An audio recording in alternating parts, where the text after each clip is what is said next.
realised on the last video that I did, I don't think it was completely clear on what I was doing. Now I've come across this other linker, quite cheap, and the reason why the seller sold it was because the timing issue. So this is completely out of time, and also it needs a replacement spike. So basically what I was saying about the riveting, if you notice, I'll try and zoom in a bit, it's riveted in, it's in a groove. Now yes, you can take this out, but you've got to try and get it back riveted in this groove. And this is why I got the hammer and that chisel. Now bearing in mind that chisel was blunt, because you don't want to be banging a sharp chisel in this plate. So that's what I was doing. So, and also when you come to do the timing, you have to loosen this screw, you have to drop that looper, bring the needle into around 5mm. Now I noticed that it was this, the top of the looper needs to be at the bottom, just slightly away from the eye of the needle. This is what I was trying to explain, but I don't know whether it came over as understanding. So, and it was trial and error. To get the timing right, you have to do it many times. So it is trial and error, but that is the only way that I can kind of explain it. So what I'll do, I'm going to sort this out anyway, so I'll just do a quick version of that video to see if I can just clarify things and make it a little bit simpler, because I didn't know what I was doing. So I was thinking out loud, trying to figure things out. But now I know what I'm doing, I might be able to be more clearer. So let's focus on this timing. Now, sometimes these nuts are really stiff. Don't force anything, because you could end up breaking it. So that to me is a bit too tight. So I'm going to give it a squirt of the albus oil, because I don't think any of this has been, no. So what I'm going to do, I'm just going to squirt it, leave it, and same with these screws, I'm going to give all them a squirt so it loosens it off of albus oil, and then I'll come back and do it. Even after squirting it with some oil, it was still really difficult to get out. So a little tip for you: use an elastic band across the head of the screwdriver. Gives it a little bit more grip. And if that doesn't work, a bit of hot air from your hairdryer, because it's just rust and grease that's holding it together. And I've also taken the cover off, and I'm going to grease all the mechanisms and cogs and making sure everything's tight.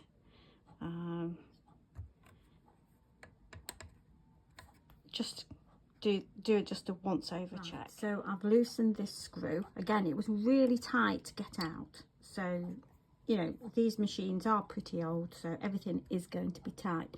Now, what you've got to make sure you do is, you could go a bit skew-whiff and line it up to the wrong spike.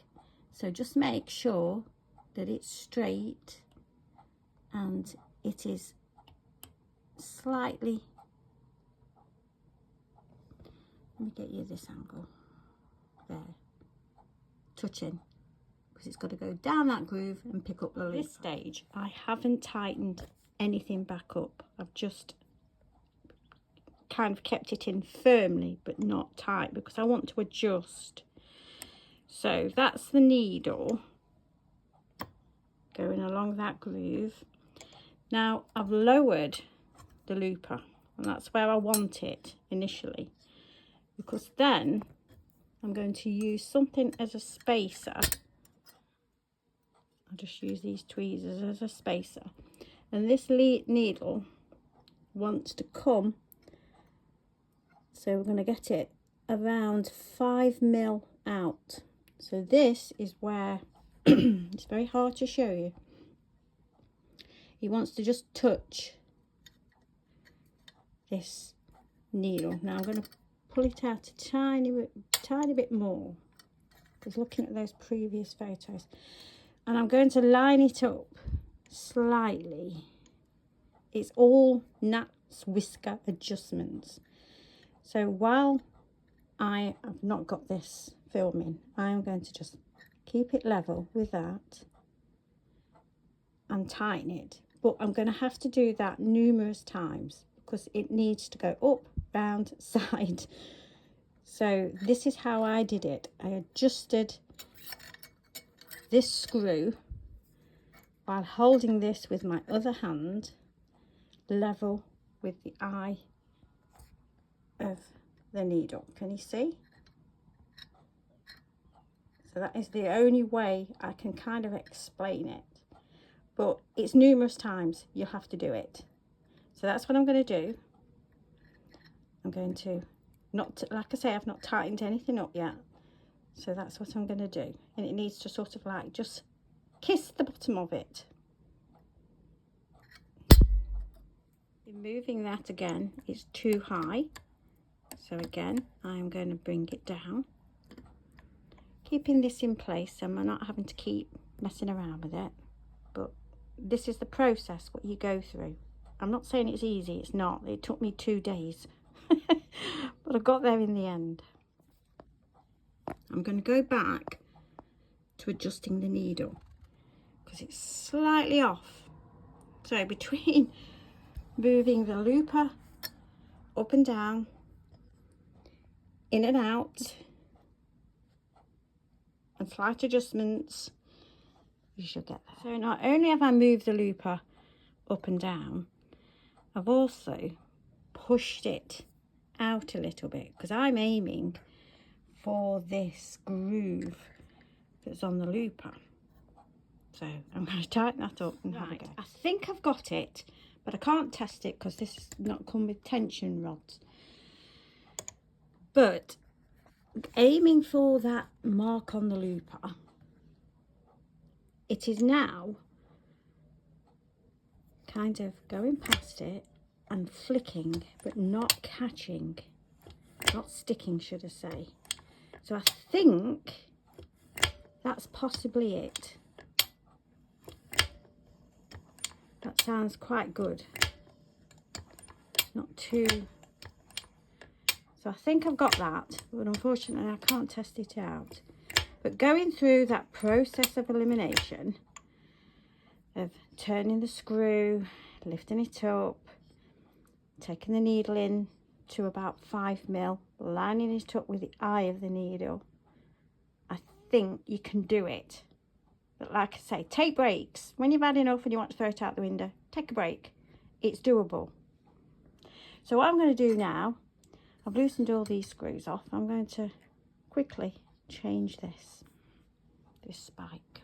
So I've lifted this bar up and I'm just going to try and focus on what I want to get out. So as you can see, it's riveted in quite tightly. So ideally you'd like to get that out in one piece. So I'm just going to get a pokey tool and just poke it out. If not, it's going to be a hammer and chisel jobby. No, only joking, but I'll find something. This one was a right pain to get out. It was really riveted in. But I prized it out from underneath using a loom pick, really getting in there. Just left a bit of a burr, so maybe that will need a bit of glue, but I'm going to try and get it back in, riveting it back in. I did buy some of these spikes from eBay. Now I'm not dissing them, but the unused ones, which I bought actually from Hague themselves, just sit better. I'll show you the difference. So definitely, this is so difficult doing this. I could have done with someone holding the camera. So it's got to sit in there. Now, that's not too bad actually, but I'm going to have to knock it in. And it's slightly raised, if you can see, in comparison to the other ones, the side of it. So let's have a look. This is a new one from Hague. So let me just fit that in. See, it just, I don't know, it just sits better. And I think I can knock that one in a bit better. So that's what I'm going to do. So when you saw me with the hammer and chisel, blunt chisel may I add, again, I am going to knock that in. And it's that keeps it in place. But if the if the hole's too wide, it's not going to stay in place, and that's why you need the glue. So that's what I'm going to do off camera. Right, I've knocked it back in and it's sitting flush. But what I'm going to, as you can see, it's still slightly loose. So like I said before in the other video, you know, you can get these out and you can change them, but it's keeping them in. So I'm just going to put some E6000 around the bottom there. With the rivets gone back in the top, it should hold it into place. I'm going to mark it so I know which one it is and I can test it. So that's why I've glued it. I'm going to leave that to dry and test it. And it's pretty strong anyway, but obviously this glue is really good, but there may be something other. I mean, I don't know, but there you go. That's how I've replaced. I've banged it down, making sure that it's flush, because it is precision. You will have to straighten it maybe with some pliers. Be careful you don't break it. But that's what I did. So I hope this is a little bit more informative. Like I say, I just didn't know what I was doing. So now I know that I can do this. I will buy quite a few of these and sorting them out. So now I'm going to clean it all up. And I'm going to grease all inside there and just generally get it looking a little bit better. So thanks again for joining me. Apologies for the last video, but I'm not going to remove it. Hopefully this has been a little bit more of an insight for you.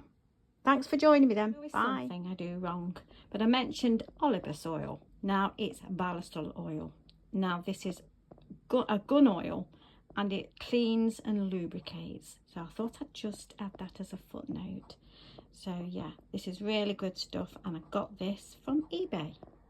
Okay, thanks again. Bye.